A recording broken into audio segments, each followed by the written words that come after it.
Welcome to AI Dispatch, your channel for the latest AI videos on YouTube. If you don't want to miss these updates, please like, subscribe, and share.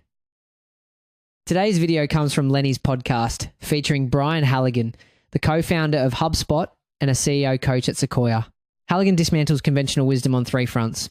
He claims hiring executives from elite tech companies accelerates startup failure, argues that winning Best Place to Work awards signals organizational decline, and predicts AI will eliminate the marketing funnel while preserving enterprise sales.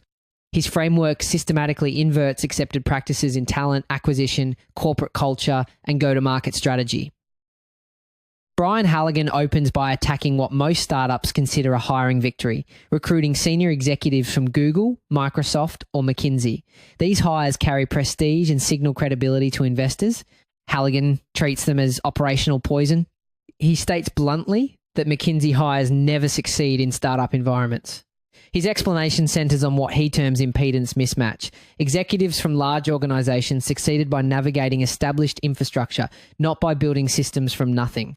When transplanted into a 50-person startup, they expect support structures and organizational clarity that do not exist. Their expertise is calibrated to optimize functioning machinery, whereas founders need people capable of constructing machinery while it operates.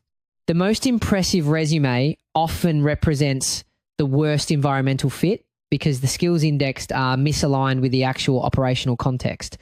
This leads to his hiring heuristic: deliberately select candidates with visible deficiencies.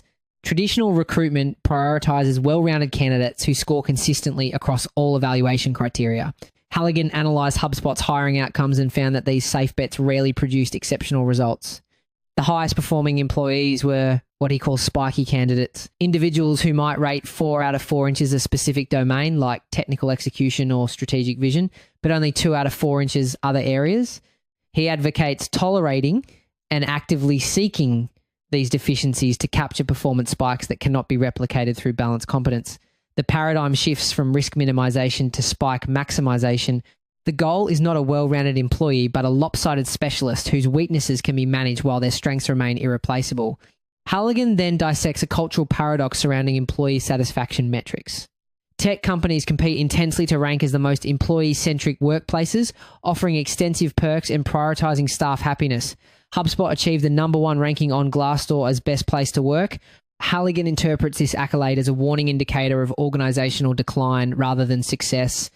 During the period when HubSpot dominated these rankings, management was dedicating disproportionate attention to internal employee net promoter scores. Halligan observed that this focus came at the direct expense of customer experience. He frames it as a zero-sum allocation of organizational attention. A company has finite cognitive capacity, and excessive focus on internal culture necessarily reduces focus on customer friction. He would trade 10 points of employee satisfaction for 10 points of customer retention without hesitation.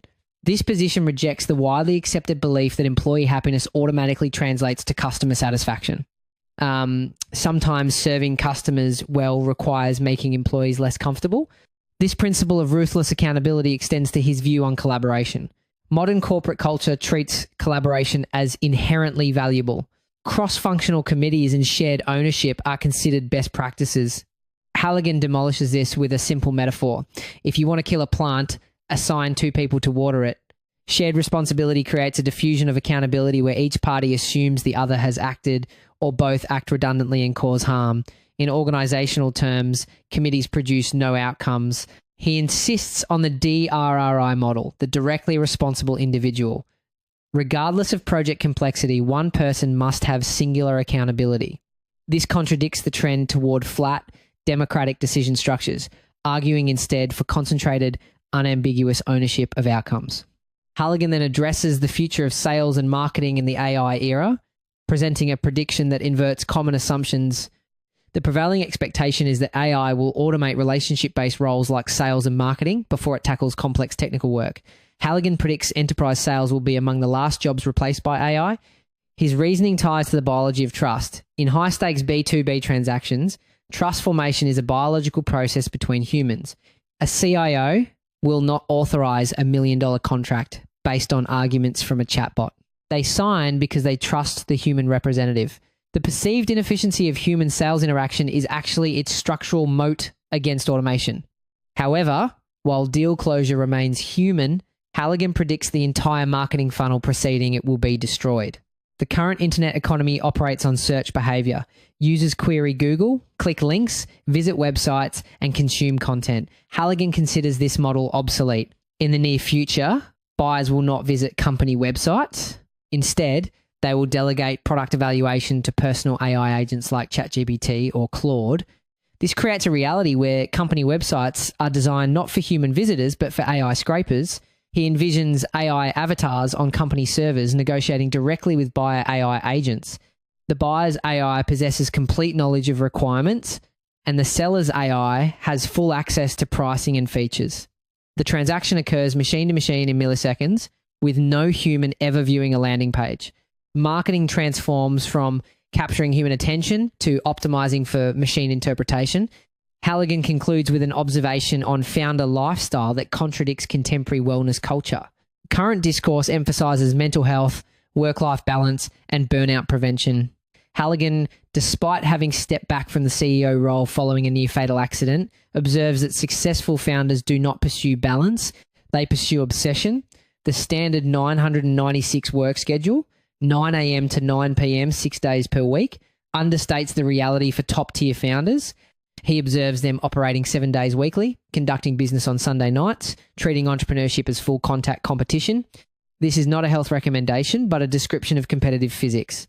The barrier to starting a software company has collapsed to near zero. Anyone can launch using AWS and AI tools. This has caused an explosion in competitor volume. Winning in an environment of infinite noise and infinite competition requires energy input that is correspondingly spiked. The gentle startup is a contradiction in terms. Without obsession, competitive survival becomes impossible. Halligan systematically strips away socially desirable business practices, prestige hiring, employee-centric culture, democratic collaboration, and work-life balance. He focuses exclusively on mechanical realities of friction and leverage. What feels virtuous as humans often produces failure as operators. The central question becomes, if AI avatars negotiate contracts and obsession is the only viable currency for success, are we structurally prepared for the intensity this new operational logic demands? If you're interested in the video featured in this episode, click the link below to watch the original.